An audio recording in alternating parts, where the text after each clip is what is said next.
Sa CCTV na kuha sa isang compound sa Valenzuela nitong Martes ng gabi, maririnig ang iyak ng isang aso. Hindi nakuha ng video pero pinutulan na pala ito ng dila. Ayon sa may-ari, nakita nila ang aso sa kanilang hagdanan na duguan ng bibig matapos ang 2 oras na paghahanap. Posible nakawala raw sa pagkakatali ang aso nang may marinig na nagpaputok.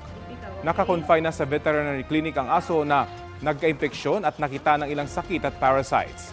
Nananawagan ng tulong ang may-ari para sa pagpapagamot sa alaga pati na rin sa paghahanap sa nanakit sa aso. Ito ang GMA Regional TV News. May init na balita sa Visayas at Mindanao mula sa GMA Regional TV. Pinatay sa pukpok ng martilyo at saksak ang isang babae sa Cebu City. Cecil, nahuli na ba yung suspect? Rafi, sumuko kalaunan at umamin sa krimen ng suspect na nagsasabing nobya niya ang 24 anyos na biktima. Kwento ng suspect, pinuntahan niya ang biktima sa bahay sa Barangay Careta dito sa Cebu City. May dala raw siyang bulaklak at tsokolate para sa kanilang monthsary. Pero tinanggihan ang mga ito ng biktima at sinabing may iba ng karelasyon. Doon na raw nagdilim ang paningin ng suspect. Narecover sa lugar ang ginamit na martilyo at patalim. Mahaharap ang suspect sa reklamong murder. Isa sa ilalim naman sa psychosocial intervention ang anak ng biktima na nakasaksi sa krimen. Namatayan na nga, nasunugan pa ng bahay ang isang pamilya sa Cordova dito sa Cebu. Nadamay sa sunog ang pinaglalamayan na bangkay ng anak ng mag-asawa. Ayon sa ina, agad niyang inilabas ang mister na PWD habang sinusubukan nilang apulahin ang apoy. Hindi na nailabas ang kabaong ng yumaong anak na nakaburol sa bahay. Sabi ng mga bumbero, hindi agad na i-report sa kanila ang sunog.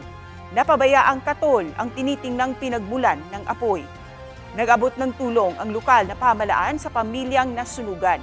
Magbibigay rin daw sila ng housing materials para muling makapagpagawa ng bahay.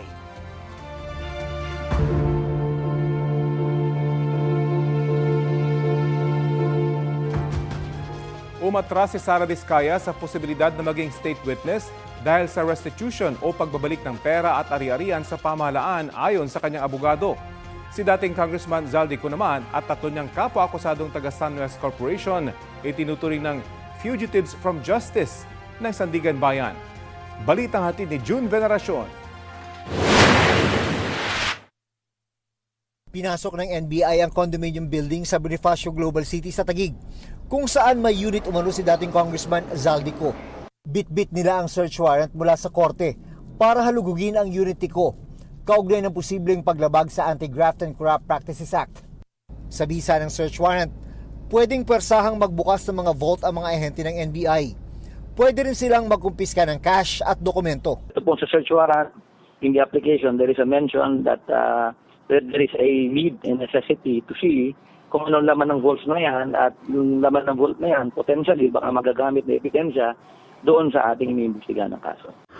Naharap si Ko sa mga kasong graft at malversation, kaugnay sa 289 million peso flood control project sa Nauhan Oriental, Mindoro. Batay sa resolusyon ng Sandigan Bayan 5th Division na humahawak ng kasong graft laban kay Ko, itinuturing ng fugitive from justice ang dating kongresista. Ibig sabihin, tumakas siya para iwasan ang prosekusyon o parusa laban sa kanya. Dahil fugitive from justice, pinapayagan na ng batas ang pagkansela sa kanyang passport, bagay na ginawa na ng DFA. There will be a request for the issuance of a red notice, no? And this will be sent to Interpol. Hopefully, Interpol will accede to the request of the Philippine government, no, to restrict the travel or if it's possible to have Mr. Zaldico brought back. Itinuturing na rin ng korte na fugitive from justice ang 3 opisyal ng Sunwest Corporation. Kansilado na rin ang kanilang mga pasaporte. Ayon sa abogado ni Ko na si Attorney Roy Rondain, naghain na sila ng motion for reconsideration kaugnay sa utos na kanselahin ang pasaporte ni Ko. May 5 araw pa raw dapat o hanggang Lunes para magkomento ang kampo ni Ko. Ayon kay Rondain, dahil naantala ang pagdating ng kopya ng mosyon ng ombudsman, napaniwala umano ang korte na nag-waive ang kampo ni Ko ng karapatang tutulan ng mosyon. Kaya premature raw ang pagkansela ng DFA sa kanyang passport. Nagtungo naman sa tanggapan ng NBI ang abogado ng mga Discaya's attorney Cornelio Samaniego. Nasa kustodiya ng NBI si Sara Discaya na nakaharap sa mga kasong graft at malversation dahil sa Ghost Flood Control Project sa Davao Occidental. Maayos naman siya doon sa taas. Nalulungkot lang siya. Siyempre, may kasong na-file sa kanya sa Davao. At dahil doon, ang iniisip niya yung pamilya niya. Ayon kay Samaniego, ang restitution o ang pagbabalik ng pera at ari-arian ang nagpabago sa isip ng kanyang kliyente. Kaya ito umatras sa pagiging posibleng state witness. Nung nandun na kami, nag-iba yung ihip ng hangin kasi restitution naman ngayon ang gusto muna. Hindi naman talaga requirement na mag-restitute ka. Okay. Korte lang ang talagang nagbibigay ng order kung magbabayad ka ng civil liability or magre-restitute ka ng ganitong amount. Pero ayon kay Prosecutor General Richard Fadolion, wala man sa batas ang restitution, tama lang na babawi ng publiko ang anumang pwede nilang mabawi. Ang thinking kasi nila, kapag nagbigay na sila ng salaysay o ng statement, sapat na yon at kaagad-agad bibigyan sila ng memorandum of agreement. That is a wrong interpretation. June Veneracion, nagbabalita para sa GMA Integrated News. Nagpatupad ng mga pagbabago ang MMDA sa kahabaan ng Marcos Highway para hindi na maulit ang naranasang Carmageddon noong Sabado. Kabilang dyan ang pagpapahaba sa concrete barrier malapit sa Nicanor Rojas Street para hindi na pumagitna ang mga sasakyang galing Nicanor Rojas na gustong mag-U-turn sa Marcos Highway. Magdadagdag din ng mga U-turn slot malapit sa kanto ng Sumulong at Marcos Highway. Pumayag na rin daw ang DPWH na huwag munang i-operate ang kanilang way bridge sa Marcos Highway para hindi makaabala sa daloy ng trapiko. Pinalitan na rin ng MMDA ng mga plastic barrier ang dating concrete barrier sa tapat ng isang mall para madali itong mabuksan kung sakaling muling bumigat ang traffic. Papayagang makatawid dito ang mga sasakyang mula sa Felix Avenue papuntang Mayor Hill Fernando Avenue. Pag-aaralan na rin muli ang panukalang magtayo rito ng underpass sa masinag na posibleng pangmatagalang solusyon sa mabigat na trapiko. Pinakiusapan naman ng mga local government unit ang may-ari ng mall sa Marcos Highway na huwag munang mag-mall o mag-mall-wide sale.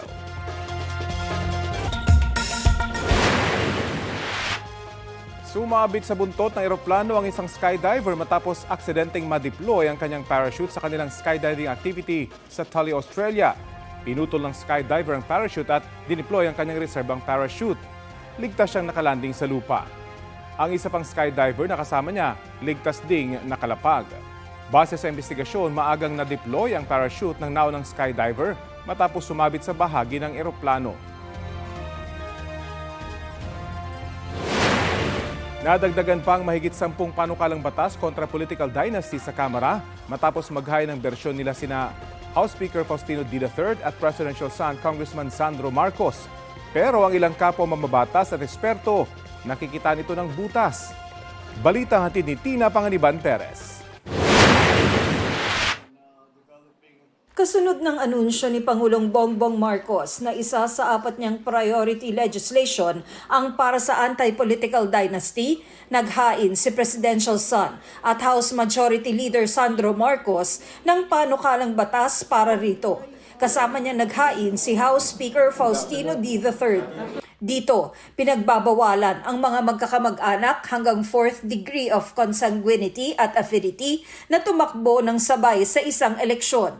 Halimbawa nito ang asawa, kapatid, magulang at anak. Kung ang miyembro ng pamilya ay incumbent o kaya'y kandidato sa isang national position, ang kanyang kaanak ay hindi pwedeng mahalal sa isa pang national position. Halimbawa, bawal na ang magkapatid na parehong senador o kaya magkapatid na presidente at vice-presidente. Bawal ding umupo ang magkakamag-anak ng sabay sa posisyon sa parehong probinsya, syudad, munisipalidad o barangay. Pero sabi ng isang political scientist, kung susuriin ng mabuti ang panukala, may mga butas daw ito. Ang aking nakikita ay may kakulangan ito dahil hindi niya sinasabi kung ilan sa magkakamag-anak ang pwede at hindi pwedeng tumakbo, no? Sa mga ibang version ng batas na minumungkahi ay sinasabi ng diretso na no two members of the same family within the fourth degree can run and hold office. No? Dito, ang kanilang version ay if a person, no? Ang kanilang definition. No? So, hindi malinaw kung ilan, no? At kung paano. No?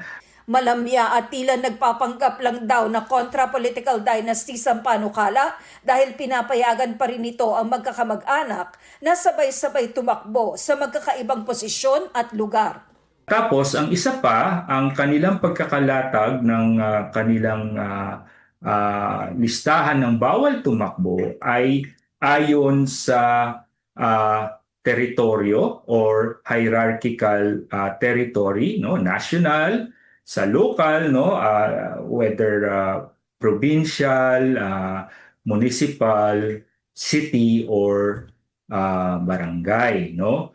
Kaya lang, no, hindi maliwanag paano kung may overlapping constituency, no. Halimbawa, hindi ka nga tumakbo sa isang distrito, bilang kongresista, tatakbo ka naman dun sa ibang distrito, sa ibang probinsya or sa ibang jurisdiction. No? So, kailangan linawin ito, kung hindi, iisipin ng mamamayan at mga nagmamasid na ito'y mga loophole. At ito ay, again, no, isang malaking pagpapanggap lamang na merong tinutulak na anti-political dynasty. Mahigit 100 panukala kontra political dynasties ang inihain na rito sa Kamara at ang ilang may akda na kukulangan sa panukalang inihain ni na Speaker D at House Majority Leader Marcos. Sabi ni House Deputy Minority Leader Laila De Lima, pwede nga magresulta sa Fat Dynasty ang panukala ni na D at Marcos. Ibig sabihin, ang isang pamilya, posibleng may nakaupong miyembro sa lahat ng posisyon mula national hanggang barangay level. Tinawag ng Makabayan Bloc ang panukala na kapos, mapanlinlang at malabnaw dahil pwede pa rin sabay-sabay na tumakbo at manalo ang mga magkakamag-anak sa iba't ibang posisyon, gaya ng may senador, may kongresista, may gobernador at may mayor. Pangamba ni House Senior Deputy Minority Leader Edgar Erice, baka lalo pang palakasin ng panukala ang mga political dynasty. Under their proposal, a family can have 5 sitting officials, public officials simultaneously. So it's not an anti-political dynasty bill. It's a bill that legitimizes the existence of political dynasties. And I think it is against the provisions of Article 2, Section 26 of the 1987 Constitution. Hinihinga namin ang pahayag sina D at Marcos. Tina Panganiban Perez, nagbabalita para sa GMA Integrated News. Itinanggi ng 2 barangay captain sa Iloilo City na kinuha nila ang bahagi ng ayuda sa ilalim ng Assistance to Individuals in Crisis Situation o AICS program ng DSWD. Kabilang sila sa 14 na opisyal na sinampahan ng mga reklamong graft, grave misconduct at abuse of authority ng DSWD sa ombudsman dahil sa umunoy pangungurakot sa ayuda. Sabi ng isa sa mga inireklamo na si Kapitan Amadeo Sultan ng Barangay Simon Ledesma, ginawa lang venue ng AICS payout ang gym ng kanilang barangay noong November 12. Giit niya malinis ang konsensya at dapat inimbestigahan muna siya bago husgahan. Nanindigan naman si Kapitan Bisamin Kanyal ng Barangay Quezon na wala siyang kinalaman sa pagkakalta sa ayuda ng mga benepisyaryo ng AICS. Sinusubukan pa ng GMA Integrated News na makuha ang panig ng iba pang inireklamo.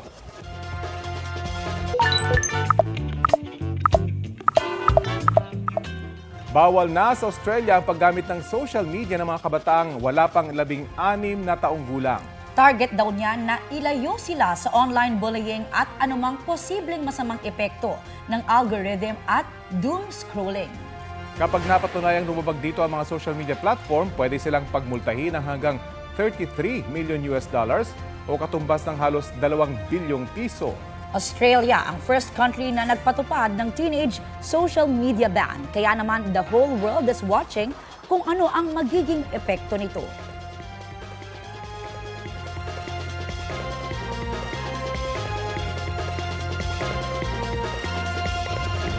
Dito naman sa Pilipinas, tinanong natin ang Balitang Hali Facebook followers kung ano ang reaksyon nila dyan.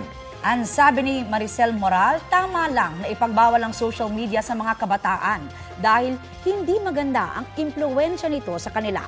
Sana raw dito rin sa Pilipinas ipagbawal din. Agree din dyan si Mars National para hindi raw nadidistract sa pag-aaral ang mga kabataan.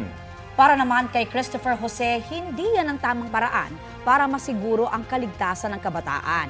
Inaalis daw kasi nito ang kakayahan ng mga magulang na magdesisyon para sa kanilang mga anak. Mga kapuso, makisali rin sa aming online talakayan sa iba't ibang issue. Kung may nais din kayong maibalita sa inyong lugar, mag-PM na sa Facebook page ng Balitang Hali at YouScoop.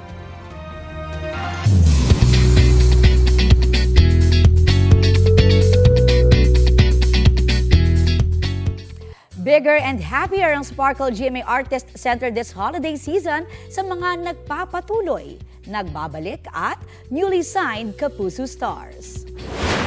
Nag-renew ng kontrata sa Sparkle sina Jack Roberto, Royce Cabrera at Thea Tolentino.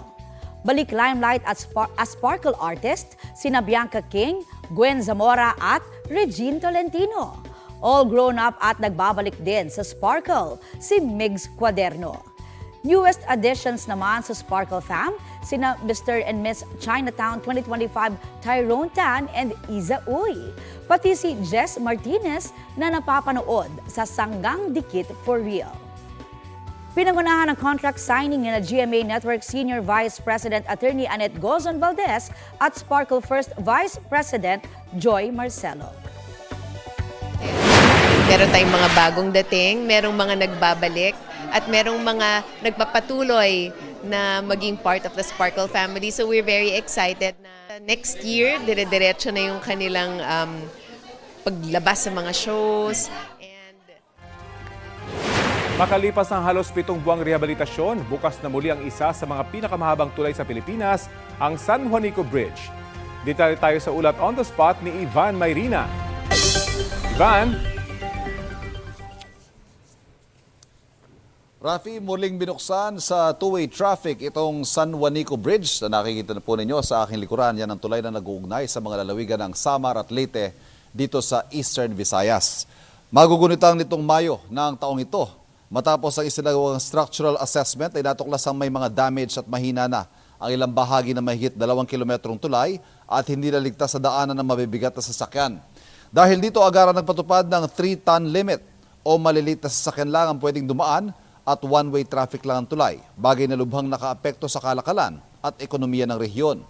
Ipinagutos noon ng Pangulo na madali ng rehabilitasyon ng tulay at ngayong araw nga, binilikan ng Pangulo ang San Juanico Bridge at inanunsyo na simula ngayong araw na ito, December 12, balik na sa 15 tons ang kapasidad ng tulay. Ibig sabihin po niyan, pwede na ulit ang mga malalaking sasakyan tulad ng 6-wheeler na truck at mga bus at balik na rin sa two-way ang traffic. Personal na dinaanan ng Pangulo ang tulay at inalam ang mga ginawang trabaho para palakasin ang estruktura at anya, malaking tulong ito sa mga negosyo at para mapababa ang presyo ng mga bilihin sa rehiyon. Pero may limitasyon pa rin para sa mga malalaking sasakyan na higit sa 15 tons at ang pansamantalang remedyo rito, mag one-way ulit tuwing gabi na walang traffic at ang mga lokal na pamahalaan na ang magta-traffic sa tulay. Sa ngayon ay nilagyan ng mga suportang bakal ang mga mahinang bahagi ng tulay pero magpapatuloy ang rehabilitasyon hanggang maabot muli ang 33 tons na orihinal na kapasidad nito. Inaasahang matatapos ito sa kalagitnaan ng susunod na taon. Rafi, 1.1 billion pesos ang ginastos para sa rehabilitasyon ito. At ayon sa Pangulo, magsilbisa ng leksyon ito nangyari sa San Juanico Bridge para sa mga nasa gobyerno na tutukan ang maintenance at pangangalaga sa mga tulay. Narito ang kanyang pahayag. That is money that we could have saved if proper maintenance was carried out on San Juanico. We would not have to do any of this kung yung every 3 years ini-inspeksyon, inaayos, wala tayong gagastusin na kahit na ano, yun lang, MOE lang yun.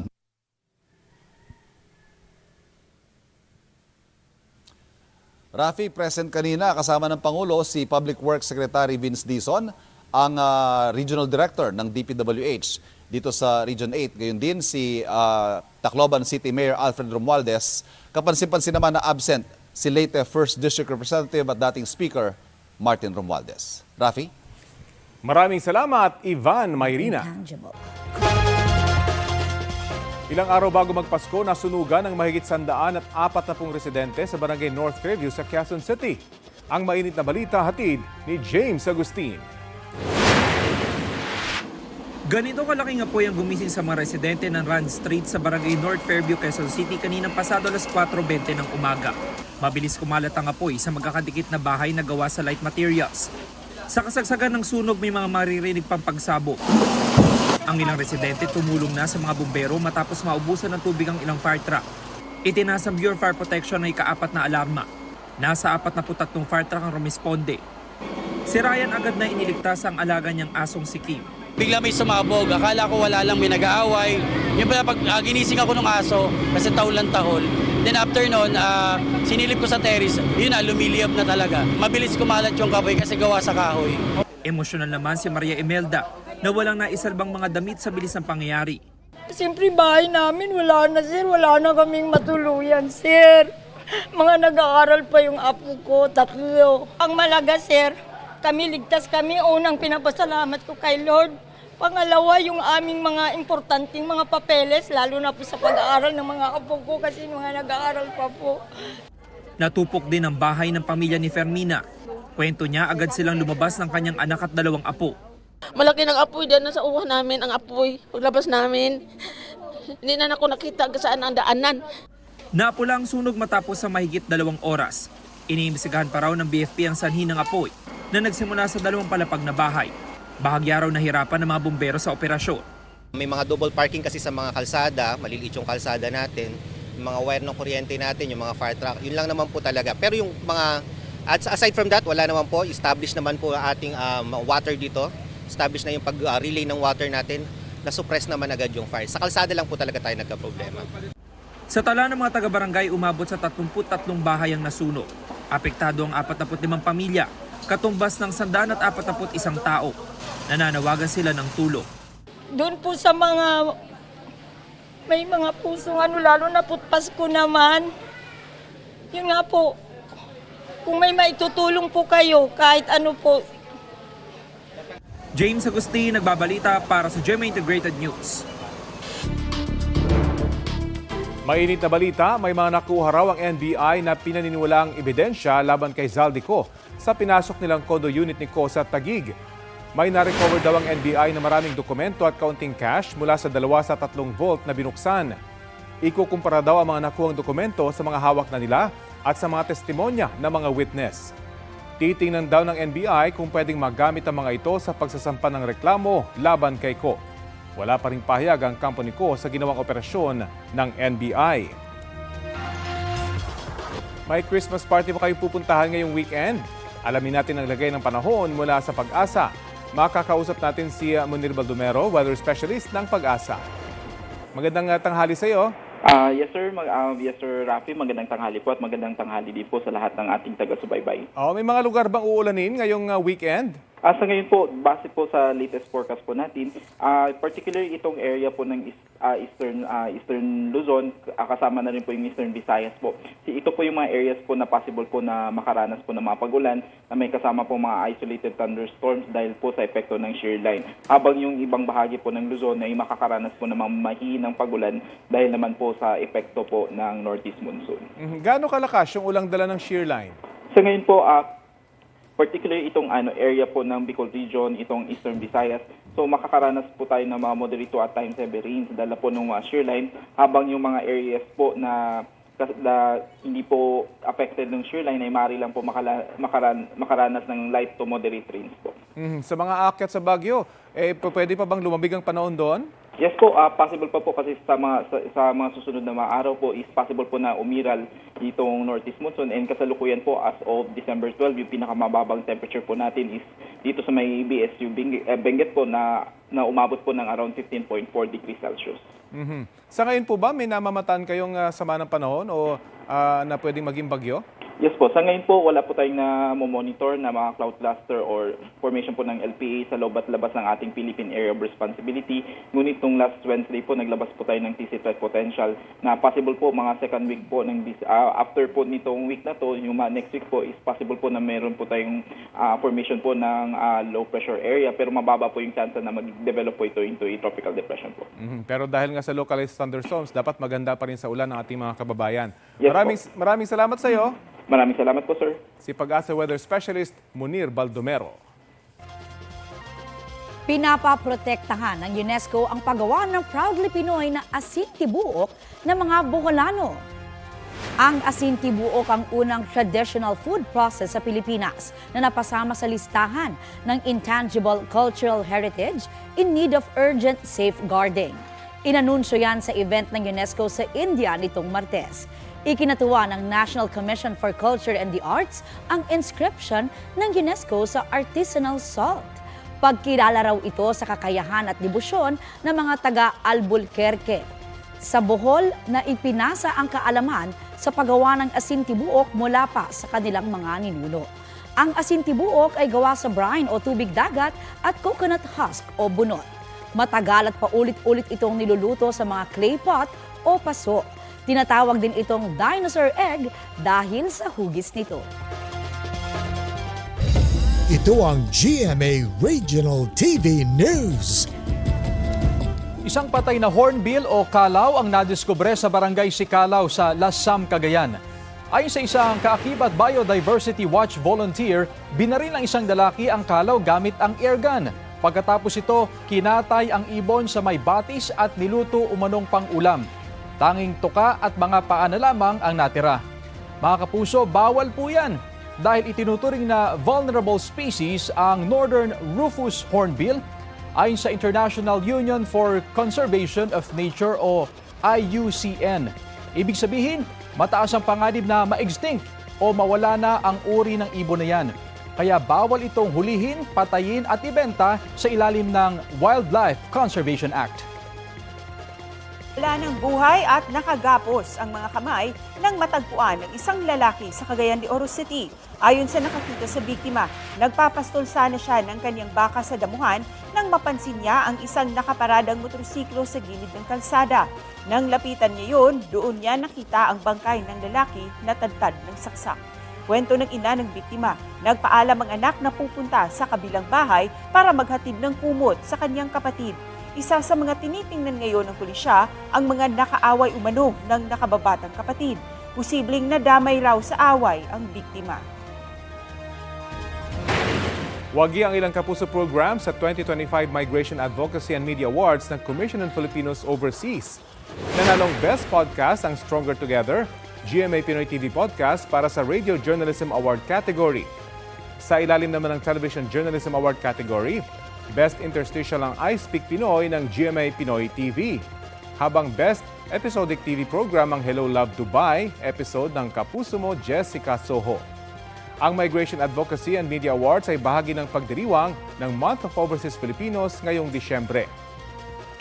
Ayon sa Commission on Filipinos Overseas, kinikilala nila ang mga mamamahayag, filmmaker, manunulat at content creators na nagpapakita ng mga pinagdaraanan at pagsisikap ng mga Pinoy abroad. 13 days na lang, Pasko na. Christmas came early naman sa Sierra Bullones, Bohol. Hatid yan ng delightful performance ng ilang estudyante. Oras at pagod sa paggawa ng props at pahirapang rehearsal na minsay sa putikan pa. Yan ang dinanas ng mga estudyante at guro ng Lucita National High School. Sulit naman ang sakripisyo sa resulta ng jaw-dropping Christmas field demo. Kompletos rekado sa makukulay na props at Christmas-related characters. At syempre, all-out na pagtatanghal na inspired ng Pasko sa iba't ibang dekada. Anumang anggulo, kita o ang kanilang all-out na paghataw at magagandang formations. Ang galing. Ganda. Congratulations. Ito